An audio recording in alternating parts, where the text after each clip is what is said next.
নির্বাচনের ট্রেনে উঠে গেছে বাংলাদেশ।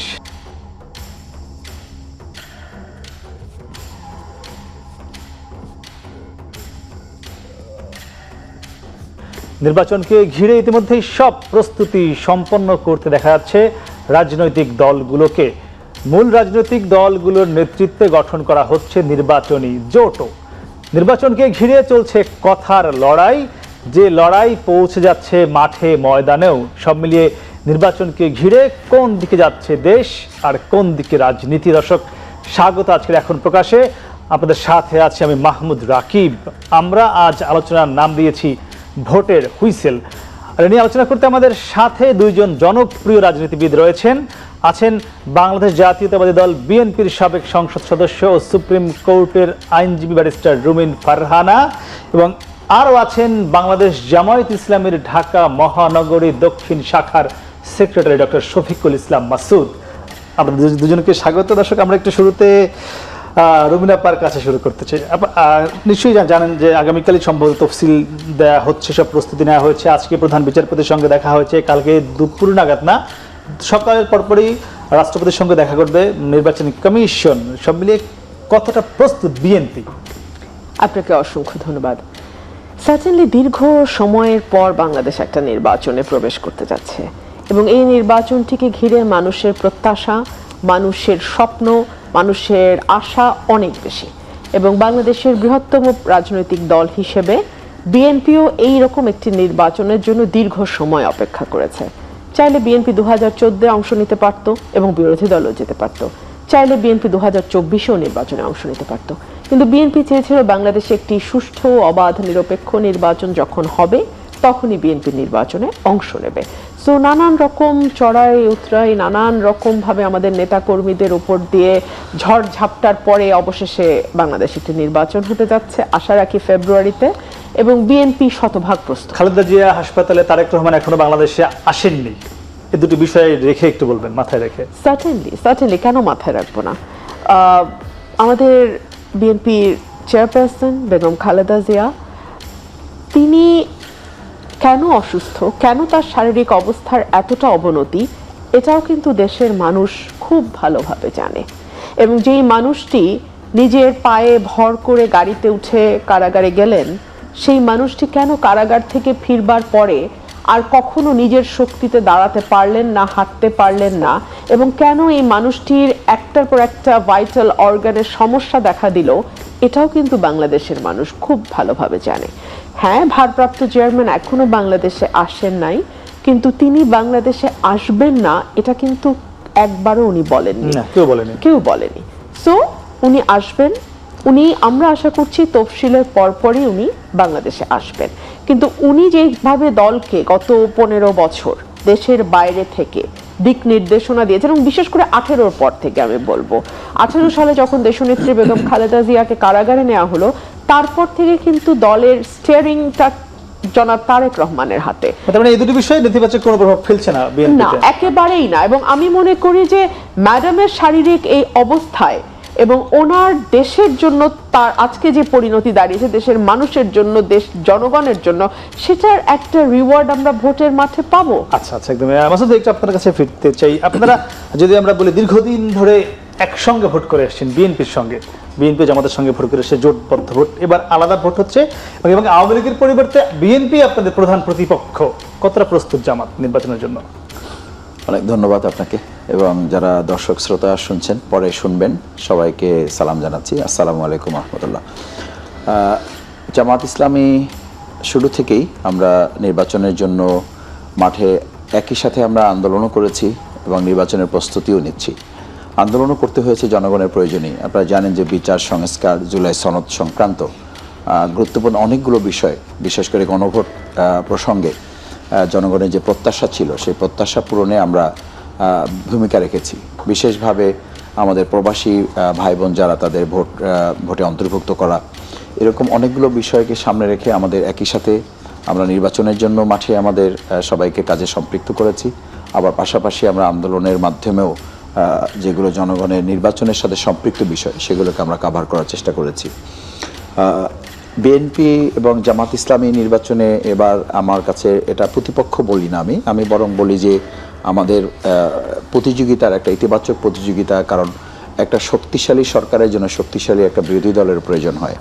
একটা মানে সাস্টেইনেবল স্টেট যদি আপনি বলেন, বিগত দিনে কি হয়েছে, বিগত দিনে যেটা হয়েছে যে আওয়ামী লীগ কোনো গৃহপালিত বিরোধী দল দিয়ে তারা চলেছে, এবং সে প্রেক্ষাপটে একটা রাষ্ট্র শুধু না, তারা নিজেরাও ধ্বংস হয়ে গেছে, দেশ ছাড়া হয়েছে।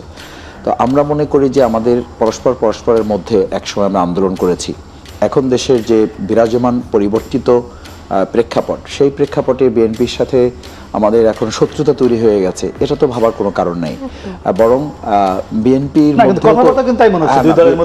সেটা কথা থাকে, বিএনপির মধ্যেও তো তাদের প্রতিযোগিতা আছে না, তাদের এক এক আসনে 5 জন 10 জন 7 জন ক্যান্ডিডেট আছে, তারা তো কম্পিটিশন করতেছে। তো এই কম্পিটিশনের মধ্যে আমি নেতিবাচক দেখি না যতক্ষণ পর্যন্ত সৌজন্যতা থাকে, পরমত সহিষ্ণুতা থাকে, পরস্পরের প্রতি শ্রদ্ধা সম্মান থাকে, ভাষাগত দিকে আমরা যদি রাজনৈতিক শিষ্টাচারটা সংরক্ষণ করতে পারি, তাহলে অত অসুবিধা হওয়ার কথা না। বরং সেটাই যেটাকে আমরা বিউটি অফ ডেমোক্রেসি বলি, যে ডেমোক্রেসিতে আপনি যত বেশি পর্যালোচনা হবে, যত বেশি পরস্পরের যৌক্তিক সমালোচনা হবে, তত একটা রাষ্ট্র অগ্রগতি, উন্নতি এবং আধুনিক উন্নত বিশ্বের সাথে আমরা তাল মিলে চলতে পারবো।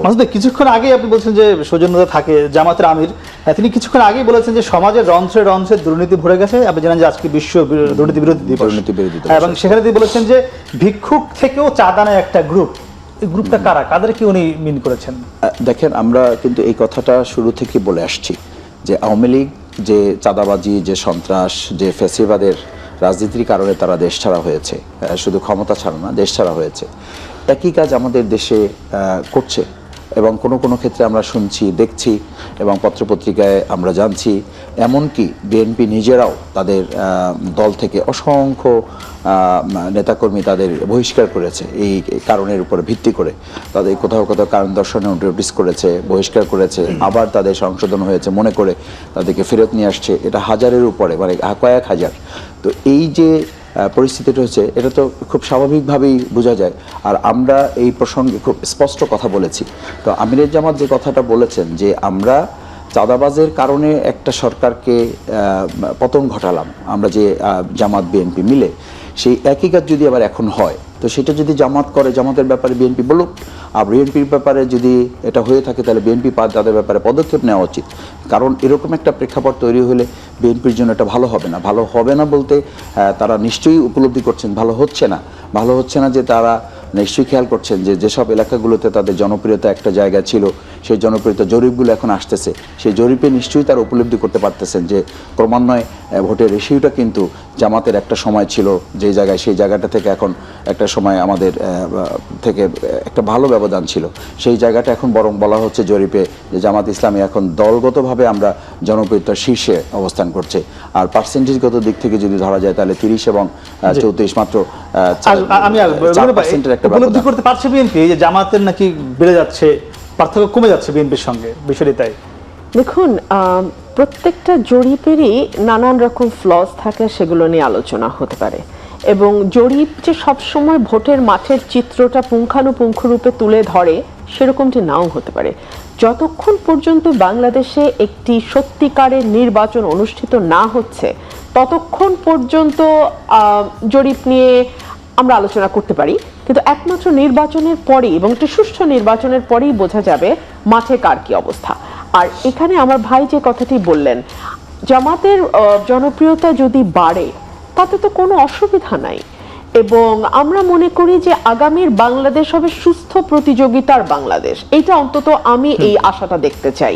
একটা সময় বাংলাদেশ নির্মূলের রাজনীতির মধ্যে দিয়ে গেছে। একটা সময়ে আমি জামাত ইসলামের উদাহরণই দিই, আমাদের শিবিরের ভাইরা বলতেও পারতেন না যে তারা শিবিরের সমর্থক, তাদেরকে বিভিন্নভাবে নির্যাতন করা হতো। ইভেন সংসদে দাঁড়িয়ে আমি আবরার ফাহাদ যখন হত্যাকাণ্ড ঘটে, তখন আমি বলেছিলাম, যখন একটা রব উঠলো যে আবরার ফাহাদ শিবির করে, তখন আমি বলেছিলাম যে এটা একটা ট্রেডিশন হয়ে দাঁড়িয়েছে যে give them a bad name and then kill ইট।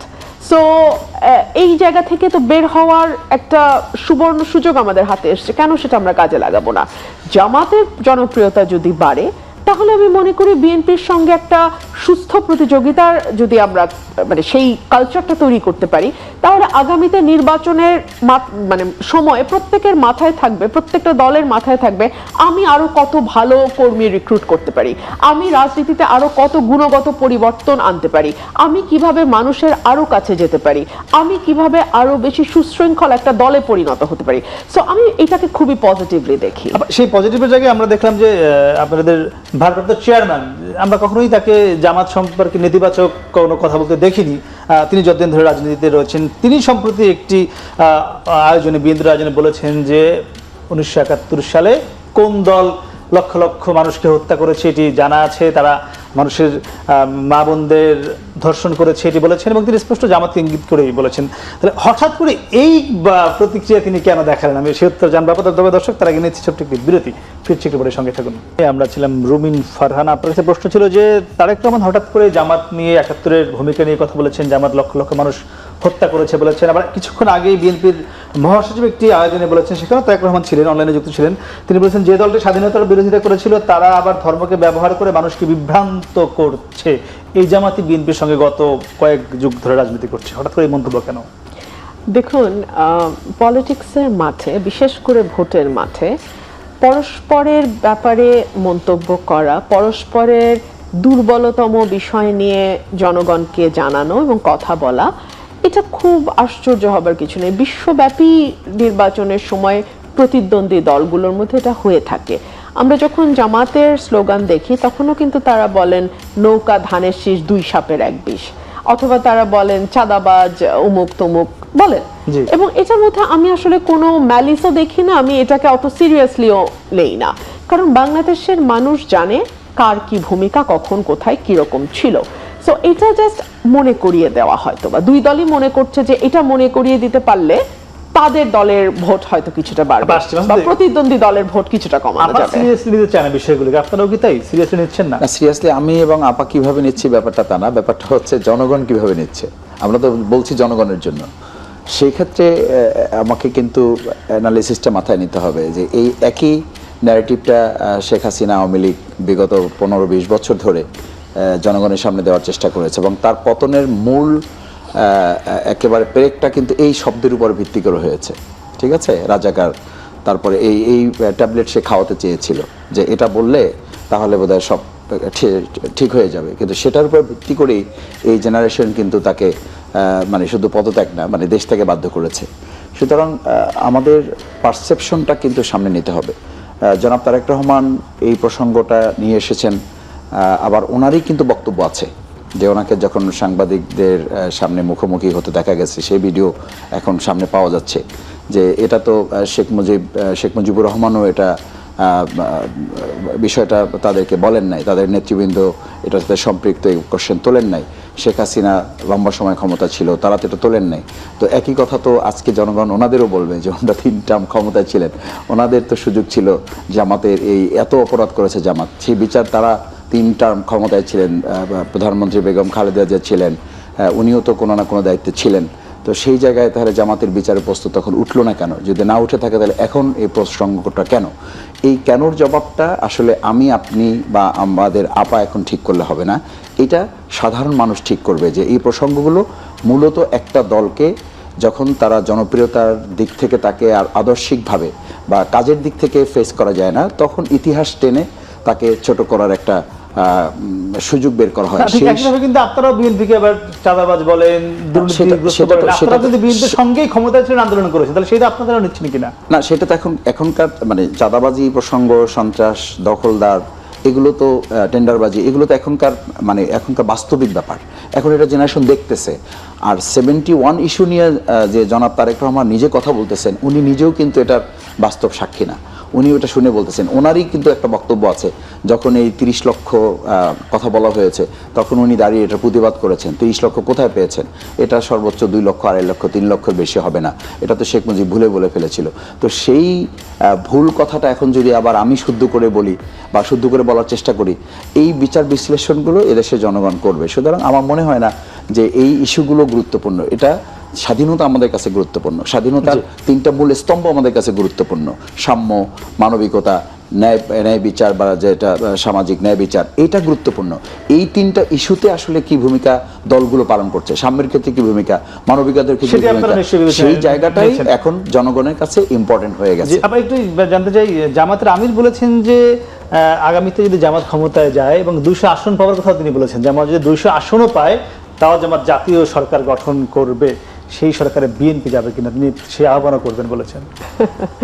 আগে ভোটটা হোক, তারপরে না 200 আসন।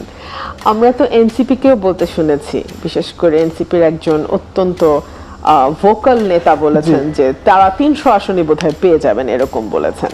তো জানি না 300 আসন কিভাবে হয় বা কি 350 আসন তারা পাবেন, এরকম বলেছেন বিএনপি 20-25টা পেতে পারে, এরকম বলেছেন। তো ভোটের আগে এগুলো কথা হয়। জাতীয় সরকারের ইস্যুটা কিন্তু বিএনপি তার যে 31 দফা সেখানে পরিষ্কারভাবে বলেছে যে সকল দলের মতের মানুষকে নিয়েই তারা সরকার গঠন করবে। তারও আগে 2016 সালে যখন ভিশন 2030 দিল দেশনেত্রী বেগম খালেদা জিয়া, সেখানেও তিনি জাতীয় সরকারের কথা বলেছেন এবং তিনি বলেছেন যে অনেক সময় দেখা যায় যে দলগুলো হয়তো জাতীয় নির্বাচনে লড়ে জায়গা করতে পারে না, ছোট দলগুলোর কথা বলেছেন, কিন্তু দেশের মানুষের প্রতি, দেশের প্রতি তাদের দায়বদ্ধতা অনেক। তো সেই দলগুলোর যারা ফেস, সেই রকম মানুষদেরকে তিনি সরকারে নেবেন এবং সকলে মিলে একটা জাতীয় সরকার গঠন করবেন। এটা 16 সাল থেকে বিএনপি বলে আসতেছে এবং এটাও বলা হয়েছে যে গত 15 বছরে যে বিভাজনের রাজনীতি হয়েছে, যেই নির্মূলের রাজনীতি হয়েছে, আদার করে ফেলার যে রাজনীতি হয়েছে, সেই জায়গায় আসলে যদি আমরা একটা সকলে মিলে একটা সরকার পরিচালনায় সকলকে নিয়ে যদি না করতে পারি, তাহলে বাংলাদেশ আসলে খুব বেশি দূর যেতে পারবে না। সেইখানে জামাত কতটুকু এগিয়ে জাতীয় সরকারকে নেতৃত্ব দেওয়ার? বুঝি জামাত কতটুকু এগিয়ে নেতৃত্ব দেয়া জাতীয় সরকারে? হ্যাঁ, জামাত কতটুকু এগিয়ে এটা তো আসলে ভোট না হওয়ার আগে বলা যাবে না। তবে ডেফিনেটলি জামাতের প্রিভিয়াস রেকর্ড যদি আমরা দেখি, সেই জায়গা থেকে তাদের ভোটের পার্সেন্টেজ অনেকখানি বেড়েছে। এর পিছনে অনেক কারণ আছে, বাট এটা সত্য যে জামাতের ভোটের পার্সেন্টেজ আপনারা বলছেন জাতীয় সরকারে অন্যকে আহ্বান করছে, 200 আসন পাওয়ার কথা বলছেন, এই হঠাৎ করে এত কনফিডেন্সটা কেন? না, হঠাৎ করে এই কনফিডেন্সের তো ব্যাপার না। ব্যাপারটা হচ্ছে আমরা এই দেশে বিভিন্ন সময়ে যে সংসদ নির্বাচনগুলো হয়েছে, জামাত ইসলামী সেখানে প্রতিনিধিত্ব করেছে। সেই প্রতিনিধিত্বের জায়গায় আমাদের একটা খুব গুড রেকর্ড জাতির সামনে আমরা দিয়েছি। যখন এই দেশ দুর্নীতিতে চ্যাম্পিয়ন, তখন আমাদের 2 জন মন্ত্রী 3টা মন্ত্রণালয় দুর্নীতি মুক্তভাবে পরিচালনা করেছেন। সুতরাং এই যে মানে করাপশনের জায়গায় আমরা একটা মানুষের এখন সবচেয়ে গুরুত্বপূর্ণ জায়গা হচ্ছে এটা যে আমরা নো করাপশন, আমরা দুর্নীতি চাই না, সুশাসন, গুড গভর্নেন্স চাচ্ছে। এই জায়গাটা জামাত ইসলামী তো মুখে না, আমরা কথায় না, আমরা কাজে দেখাতে পেরেছি। স্বাভাবিকভাবেই এবার নির্যাতন নিপীড়নের জায়গা দেখেন, বেগম খালেদা জিয়া নিশ্চয়ই অত্যাচারিত হয়েছেন শেখ হাসিনা দ্বারা। এরপরে ভারপ্রাপ্ত চেয়ারম্যান উনি দেশের বাইরে চলে যেতে বাধ্য হয়েছেন। তো এর পাশাপাশি আবার দেখেন জামাত ইসলামের 7 জন নেতাকে কিন্তু সরাসরি ফাঁসি দেওয়া হয়েছে। দেলোয়ার হোসেন সাঈদী রাহমাহুল্লাহ, উনি এই দেশের শুধু না আন্তর্জাতিকভাবে উনি শিক্ষিত একজন আলেম, তাকে মেডিকেলি কিলিংয়ের মাধ্যমে হত্যা করা হয়েছে। এই সমস্ত বিষয়গুলো সামনে রেখে জনগণের পারসেপশন 3টা। একটা হচ্ছে আধিপত্যবাদ বিরোধী আন্দোলনে জামাত ইসলামের ভূমিকা, সেটা পাবলিক পারসেপশনটা আমাদের সাথে ক্যারি করেছে। নাম্বার 2 হচ্ছে হ্যাঁ না, সেটা আছে, সেই জায়গাটা তারা তাদের মতো করে চিন্তা করছে কে কতটুকু করেছে। সেই আধিপত্যবাদ বিরোধিতা আবার কিন্তু দ্বিচারিতাও দেখা যাচ্ছে যে আমরা এখন মানে ভারতের সাথে মিলিয়ে কি করছি। এখন বিএনপির কিন্তু আমি এলাকায় আমি শুনতে পাই যে আমাদের আধিপত্যবাদ মুক্ত একটা আমাদের বিএনপি দরকার, যে বিএনপি খালেদা জিয়া করেছেন, যে বিএনপি শহীদ প্রেসিডেন্ট জিয়া রহমান করেছেন, আমরা সেই বিএনপি খুঁজছি। তো এই কথা শুধু আমার জামাত ইসলামী বা মানে কোনো দলের না, এটা কিন্তু সাধারণ মানুষেরও এবং বিএনপির একটা বড় অংশের কথা যে আমরা সেই বিএনপি চাই যে বিএনপি শহীদ প্রেসিডেন্ট জিয়া রহমান করেছেন, যারা আধিপত্যবাদের কাছে মাথা নত করেন নাই। তার মানে হচ্ছে সামথিং হ্যাপেন, কোথাও এরকম প্রবলেম হচ্ছে। 2 হচ্ছে যে আমরা একটা মানে আমাদের জনশক্তি বা আমাদের কর্মীদের মাঝে আমরা সুশাসনের একটা এক্সাম্পল আমরা সেট করতে পেরেছি। আর 3rd ছিল আমাদের সবচেয়ে বড় যেটা, সেটা হচ্ছে যে সৎ, দক্ষ, যোগ্য নেতৃত্ব বিনির্মাণে আমরা সাধারণ মানুষের পাশে থাকার চেষ্টা করেছি একেবারে নিঃস্বার্থভাবে। একটি বিষয়ে জানতে চাই, অনেক কিছু বলেছেন, আবার আপনাদের নিয়ে একটি কথা বারবারই উঠে আসছে যে এই নির্বাচনকে সামনে রেখে আপনারা ধর্মকে ব্যবহার করছেন। গতকালও বিএনপির স্থায়ী কমিটির সদস্য সালাউদ্দিন সালাউদ্দিন আহমেদ বলেছে যে আপনারা ধর্মকে ট্যাবলেট হিসেবে ব্যবহার করে আগামী নির্বাচনে একটি পরিকল্পিতভাবে এগোচ্ছেন ধর্মকে ব্যবহার করার। জান্নাতের টিকিটের বিষয় একটি রয়েছে, এটা নিয়ে খুবই আলোচনা সমালোচনা চলছে। এই বিষয়ে আজকে আপনি একটু ক্লিয়ার করবেন দর্শকদের জন্য আমাদের সামনে। তবে দর্শক তার নিচ্ছে আমরা ছোট্ট একটি বিরতি করছি, সঙ্গে থাকুন। আমরা ছিলাম ডক্টর শফিকুল ইসলাম মাসুদ আপনার কাছে। বিএনপির স্থায়ী কমিটির সদস্য সালাউদ্দিন আহমেদ বলেছে ধর্মের নামে ট্যাবলেট বিক্রি করে জামাত জনগণের সাথে প্রতারণা করছে। একই সঙ্গে বেশ কিছুদিন ধরে সামাজিক যোগাযোগের মধ্যে বলেছে জামাত জান্নাতের টিকিট বিক্রি করছে। মানে এই বিষয়গুলো আসলে কি আপনারা আসলেই করছেন না অন্য কোনো বিষয় রয়েছে? মানে আমাদের দেশে কিছু হলে তো সাংবাদিকদের কাছে তথ্য আসে, তো কোনো একটা টিকিট তো আপাতত আপনারা এখন পর্যন্ত পাওয়ার কথা না। মানে তথ্য অনুসন্ধানে বা কোনো রিপোর্টে কি কোনো টিকিট আপনাদের হাতে এসে পৌঁছেছে, বা কেউ বিএনপিরও যদি কেউ নিয়ে আসতো যে ভাই এই যে জামাত টিকিট বিক্রি করতেছে, এটা আপনাদের কিন্তু ফলো করা উচিত, এটার বাস্তবে এটার কোনো ভিত্তি নাই। এক, দুই হচ্ছে এটা একটা বায়বীয় ব্যাপার। 3 নম্বর হচ্ছে আপনি একজন মুসলিম হিসাবে অথবা একজন হিন্দু হিসাবে জান্নাত জাহান্নাম স্বর্গ মর্ত এটার সাথে তো আপনি রিলেট, আপনি তো এটার সাথে সম্পর্কিত। 3 নম্বর হচ্ছে রিলিজিয়ান বা ধর্মটা বাদ দিয়ে তো কোনো কিছু ধর্মে, আমাদের যে ধর্মে আমরা বিশ্বাস করি সেখানে আল্লাহ সুবহানাহু ওয়া তাআলা পরিষ্কার করেছেন যে আল ইয়াউমা আকমালতু লাকুম দীনাকুম ওয়া আতমামতু নি'মাতি রাদিতু লাকুমুল ইসলামা দীনা। মানে এখানে পরিপূর্ণ জীবন ব্যবস্থা। দিন মানে শুধু ধর্ম না, দিন মানে হচ্ছে মানুষের জন্ম থেকে মৃত্যু পর্যন্ত মাঝখানের সবটুকু সময় এবং ইহকাল পরকাল দুটো মিলে। সুতরাং আপনি যখন আধা ঘন্টা কথা বলবেন, আমি তো আমার এলাকায় বলি 5 মিনিট কথা বললেও তো আমার সামনে দুনিয়ার কল্যাণ যেমন বলা দরকার, গম নিয়ে আলোচনা করা দরকার, টিন নিয়ে আলোচনা করা দরকার, রাস্তা নিয়ে আলোচনা করা দরকার, স্কুল কলেজ নিয়ে যেমন আলোচনা করা দরকার। এটা যেমন আমার একটা ইম্পর্টেন্ট পার্ট লাইফের, আমার লাইফের কিন্তু আমার মৃত্যুর পরে জান্নাত জাহান্নামও it's a very important part. সুতরাং সেই পার্ট নিয়ে যদি কেউ আমাকে সতর্ক না করে, আমরা বলি যে আমরা জান্নাতের টিকিট বিক্রির কথাটা হচ্ছে আমাদের উপরে চাপিয়ে দেওয়া, এটা হচ্ছে আমাদেরকে এটা ফোবিয়া তৈরি করা। আর মূলত আমরা যেটা করি সেটা করা উচিত, এবং সেটা বিএনপিরও করা উচিত মুসলিম হিসাবে, কারণ তারা তো বলে তারা মদিনা ইসলাম চায়। তো মদিনার ইসলামের মধ্যে তো এটা আছে। রাসূল সাল্লাল্লাহু আলাইহি ওয়াসাল্লাম তো মানুষদেরকে শুধু দুনিয়ার কথা বলেন নাই, তারা তো পরকালের সঙ্গে মানে ঈশার কথা, সতর্কতার জন্য তো বলেছেন জাহান্নাম থেকে বাঁচতে হবে, জান্নাতে যেতে হবে। আর দেখেন আপনি সালাউদ্দিন সাহেব বলেছে, সালাউদ্দিন সাহেব একা নামাজ পড়তেছেন মাঠে, সব আশপাশে দাঁড়িয়ে ছবি তুলতেছে। এইটা কি খুব দরকার ছিল? দরকার ছিল এটা যে লা ইলাহা ইল্লাল্লাহ ধানের শেষে বিসমিল্লাহ, এরপরে এটার কি দরকার আছে যে মানে ধানের শেষে ভোট দিলে আপনি জান্নাত পাবেন? এই একটা ভিডিও আছে আমার কাছে, আপনি চাইলে আপনি দেখাতে পারি। ধানের শেষে ভোট না দিলে জান্নাত পাবেন না, এইটা আমার কাছে ভিডিও আছে, এটা দেখাতে পারি। আমি আপনাকে এটা দেখাতে পারি যে শাহজাহান চৌধুরী নামে ওনাদের একজন ক্যান্ডিডেটের ঘর সামনে রেখে উনি বলেছিলেন যে এটা তো হচ্ছে মক্কা শরীফের মতো। যে এই কথাগুলো কিন্তু জামাত ইসলামী ধর্মকে ব্যবহার করে না, বরং ধর্মের ভিত্তিতে আমরা সমাজটাকে পরিচালিত করতে চাই। এটা তো আমাদের কথাই যে আমরা আল্লাহর আইন চাই, সৎলোকের শাসন চাই, এখানে তো কোনো গ্যাপ নাই। সুতরাং সেই গ্যাপের জায়গাটা আমি যেটা বলি যে জান্নাতের টিকিট বিক্রি করা না, বরং জামাত ইসলামী জান্নাতের দিকে মানুষকে ধাবিত করা। পরকালীন জীবনটাও আমাদের দুনিয়ার সাথে সম্পৃক্ত হলেই কেবল এই চাঁদাবাজ থেকে সে বাঁচবে, দুর্নীতি থেকে বাঁচবে, সন্ত্রাস থেকে বাঁচবে। এই বাঁচার জন্যই তাকে জান্নাত জাহান্নামের কথা স্মরণ করাতে হবে। আপা মানে এটি বলছিলেন মাসুদ ভাই, আবার বিএনপির দিকে আঙুল তুলে যে বিএনপিও সে একই কাজগুলো করছে।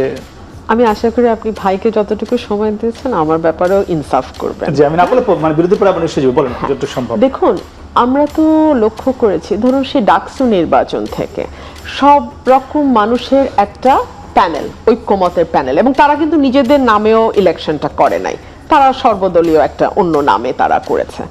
এবং সেখানে আমরা দেখলাম যে ক্যান্ডিডেটরা মানে কন্টেস্ট করলেন, জিতেও আসলেন, তাদের ইলেকশনের আগের দিনের ছবি একরকম, ইলেকশনের পরের দিনের ছবি একরকম। অবশ্যই ইলেকশনের পরপরই তার হেদায়েতও হতে পারে, সবই হতে পারে, কিন্তু মানুষের মনের খট কাটা যায় না। বিকজ আমরা তো এই ধরনের চেহারা শেখ হাসিনার সময় দেখেছি। 96-তে উনি যখন মাথায় কালো কাপড় বাঁধলেন, হাতে তসবিহ নিলেন এবং তিনি বললেন আমরা যা করেছি অপরাধ করে থাকলে মাফ করে দিন, এইবার অন্তত নৌকায় ভোটটা দিন। আমার তো এখন চোখের সামনে ভাসে এই ঘটনাগুলো। সো ওটার একটা ছোট্ট সংস্করণ আমরা যেন ডাকসু নির্বাচনের আগে দেখলাম। আবার আমার ভাই শাহজাহান চৌধুরীর কথা বলেছেন, ওনাদের দলও একজন শাহজাহান চৌধুরী আছে চিটাগংয়ের, এবং উনি যেভাবে প্রচারণা চালাচ্ছেন, যেই ভাষায় উনি হুমকি ধামকি দিচ্ছেন মানুষকে, সেটাই বা কতটুকু লজিক্যাল সেই প্রশ্নও তো আমরা রাখতে পারি। তিনি যেমন বলছেন ওসি, এসপি, ডিসি ওরা কান ধরে উঠবে বসবে আমাদের কথায় ধরবে, আমাদের কথায় ছাড়বে, আমাদের কথায় মামলা দেবে, আমাদের কথায় মামলা থেকে নাম কাটবে, এটাই বা কতটুকু নির্বাচনের পরিবেশ রাখে সেই প্রশ্ন অ্যালাউ করে কিনা। আবার ধরুন সকালবেলা ফজরের নামাজের পরেই আমার যেই ভাইরা জামাতের প্রার্থী হয়েছেন, ওনারা কিন্তু ফজরের সময় আমার এলাকাতেও একদম ফজরের ওয়াক্তে ওনারা চলে যান এবং মাগরিবের পরে কিন্তু ওনারা আর প্রচারণা করেন, ওনারা ঘরে চলে যান। তো এই সময় ফজরের সময় তারা যখন প্রচারণায় নামেন, ওনারা কিন্তু কানে কানে এটা বলেন যে জামাতকে ভোটটা দিয়েন, দাঁড়িপাল্লায় ভোটটা দিলে আখেরে আপনারা জান্নাত পাবেন। কানে কানে বলে? কানে কানে আপনার কানে বলেছে? আমি তো একজন নিজেই প্রার্থী, আমাকে তো আর বলবে না। আর আরেকটা বিষয়, ধরুন এই যে ওনারা বলছেন যে ইসলাম একটি পূর্ণাঙ্গ জীবন বিধান এবং জামাতের লক্ষ্য হচ্ছে ইসলামের আইনটা, যেটা পূর্ণাঙ্গ জীবন বিধানের আইন, সেটাকে কায়েম করা। ডেফিনেটলি এটাই তো তাদের লক্ষ্য, তাদের নামটাই হচ্ছে জামায়াতে ইসলামী। আমার প্রশ্ন হচ্ছে, ওনারা যে একজন হিন্দু ভদ্রলোককে তাদের একটা শাখার প্রধান করলেন এবং তাকে ওনারা নমিনেশনও দিলেন, উনিও কি ইসলাম কায়েমের জন্য কাজ করবেন? এটা আমার একটা প্রশ্ন। আরো একটা প্রশ্ন, আমি একজন নারী, প্রশ্ন শুনবে, আমি সঙ্গে আরেকটা প্রশ্ন করে আমি বিরুদ্ধে যাবো। সেই প্রশ্ন হলো যে আপনি এখন বিএনপি থেকে নমিনেশন পাননি, জামাতের আমির বলেছে যারা বিভিন্ন দলে এখন নমিনেশন পায়নি তিনি তাদেরকে তার দলে আহ্বান জানিয়েছে, এনসিপিও জানিয়েছে। আপনি জামাত বা এনসিপিতে গিয়ে নমিনেশন নেবেন কিনা আমি সেহেতু জানাতে দর্শক তার বিরোধী ফিজিক্যাল সঙ্গে থাকুন। আমরা ছিলাম ব্যারিস্টার রবিন ফেরান, আপনার কাছে জানতে চাচ্ছিলাম আপনি যেহেতু এখনো বিএনপি থেকে নমিনেশন কনফার্ম হয়নি, আপনি জামাত বা এনসিপিতে যাবেন কিনা, তারা সবার জন্য তাদের দ্বার উন্মুক্ত রেখেছে। এই প্রশ্নের উত্তর আমি আগেও পরিষ্কারভাবে দিয়েছি, কোনো প্রশ্নই ওঠে না দল ছেড়ে কোথাও যাওয়ার। তবে জামাতের কাছে দেয়নি, কিন্তু দল ওখানে ফাঁকা রেখেছে, এমন না যে দল অন্য কাউকে নমিনেশন দিয়েছে। আমার আসনটা ফাঁকা আছে, জোটের সঙ্গে আলোচনা জন্যই আসনটি ফাঁকা রাখা হয়েছে। কিন্তু জামাতের কাছে আমার একটা প্রশ্ন আছে, যদি শেষ পর্যন্ত না দেয়, যদি শেষ পর্যন্ত না দেয় তখন আমার এলাকার মানুষ যে সিদ্ধান্ত নেবে আমি সেটাই করব। আমি একজন ব্যক্তি রুমিন ফারহানা কি করলাম দ্যাট ডাজন্ট ম্যাটার। তবে এইটা আপনারা খুব শিওর থাকেন, বিএনপি ছেড়ে আমি অন্য কোনো দলে যাব না, কোনো প্রশ্নই ওঠে না। আপনি জানি না কেন এটা আমাকে বলানোর চেষ্টা করছেন আমি কোন দলে যাব, প্রশ্নই ওঠে না, আমি অন্য কোনো দলে যাব না। তাহলে তো বিএনপি নির্দেশনা মেনে হয়তো নির্বাচন করবেন না, সেটাই আমরা ধরে নিতে পারি যদি নমিনেশন না দেয়। আমার দলের, আমার নেতাকর্মী, আমার ভোটার, এদের সবার সিদ্ধান্তই আমার সিদ্ধান্ত, সেটা দেখা যায়। জামাতের প্রতি আপনি যে কথা বলছিলেন, জি, ওনারা নারী প্রার্থী দিয়েছেন আমাদের ছাত্র সংসদ নির্বাচনগুলোতে। জাতীয় নির্বাচনে কি কোনো নারী প্রার্থী ওনাদের আছে? বিকজ ওনারা ডাইভার্সিটির কথা বলছেন, ওনারা ইনক্লুশনের কথা বলছেন। আমার সেই প্রশ্ন থেকে যদি আপনারা কোনোভাবে জামাতে যেতে চায়, জামাত তাকে নেবে কিনা? নারী প্রার্থী আপনাদের এখন একজন ঘোষণা হয়নি, এটি কিন্তু প্রশ্ন। আমি আপনার আগের কোশ্চেনটা দিয়ে একটু শুরু করি, সেটা হচ্ছে কৃষ্ণনন্দী একজন ইয়াকে দেওয়া হয়েছে খুলনাতে। দেখেন এই কোশ্চেনটা কিন্তু আপা করতো, যদি কৃষ্ণনন্দীকে না দেওয়া হতো তাহলে আপা কিন্তু এই কোশ্চেনটা আবার এখন করতো যে ইনক্লুসিভনেসটা জামাতের মধ্যে, জামাতের রিজিট একটা অর্গানাইজেশন, তার মধ্যে নারী নাই, তার মধ্যে ভিন্ন ধর্মবিলের নাই, এই কথাগুলো কিন্তু আমাদের শুনে আসতে হয়েছে।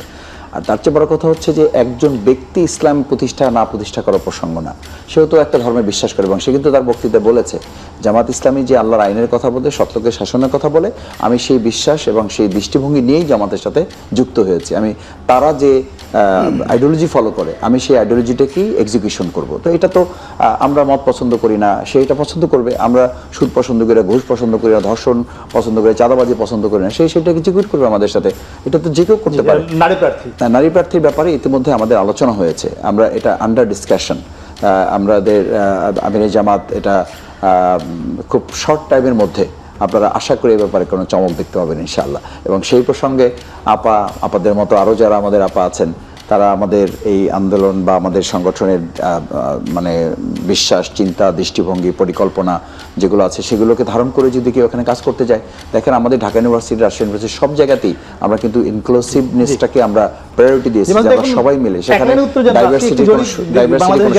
পত্রিকা প্রথম আলো করেছে, সেখানে বলেছে জামাতের মানুষ জামাতকে ক্ষমতায় দেখতে চায় বা জয়লাভ করার সম্ভাবনা আছে 26%, বিএনপির 66%। এটি আপনি একমত কিনা জরিপের সঙ্গে? না, এটা তো আগেও আপাও বলেছেন যে কোনো জরিপই এখনকার শেষ কথা না, জরিপ একটা চলমান প্রক্রিয়া, আজকে যেটা আছে কালকে চেঞ্জ হচ্ছে। আর এই প্রথম আলোর জরিপেই ঢাকা বিশ্ববিদ্যালয়ে আমাদের সাদেক কাইমকে দেখানো হয়েছিল 9%, আর আবিদকে দেখানো হয়েছিল 46%। সেখানে তো দেখেছেন যে প্রথম আলো রিপোর্টের সেই জরিপের প্রেক্ষাপটটা টোটাল উল্টে গেল। তো স্বাভাবিকভাবেই একটা জরিপ চূড়ান্ত কিছু না, প্রথম আলোর ওই রিপোর্টে কিন্তু ঢাকা বিশ্ববিদ্যালয়ের চিত্রটা পুরো উল্টো হয়ে গেছে। সুতরাং সেই রিপোর্টকে আমরা সর্বশেষ যেতে চাই, আপনি কি মনে করছেন তফসিল ঘোষণার পর এখন যে ভালো পর্যায়ে রয়েছে এটি সংঘর্ষের দিকে যেতে পারে কিনা, সংঘাতের হতে পারে কিনা? না, আমি এটা মনে করি না এই কারণে 20 সেকেন্ডে শেষ যে করবো। যেই আসনগুলোতে সংঘাত হয়েছে সেটা হবার ছিল হয়ে গেছে, শেষ হয়ে গেছে, এবং সামনে আর আছে মাত্র 1.5 মাস 2 মাস।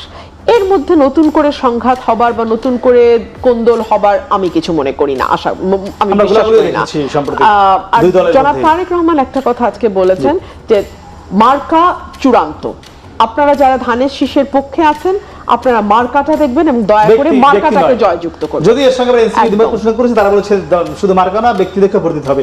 যে ডক্টর শফিকুল হাসান মাসুদ, ব্যারিস্টার রবিন ফারহান, আপনাদের অসংখ্য ধন্যবাদ। সাথে কথা বলছিলাম দুটি রাজনৈতিক দলের প্রধান দুজন নেত্রী এবং নেতার সঙ্গে। তারা একটু বেশি একমত ছিলেন যে আগামী নির্বাচনে যাতে কোনো সংঘর্ষ সংঘাত না হয়, সবাই এক হয়ে বাংলাদেশের পক্ষে কাজ করতে পারে, আমরাও সে প্রত্যাশায় শেষ করছি। শুভরাত্রি।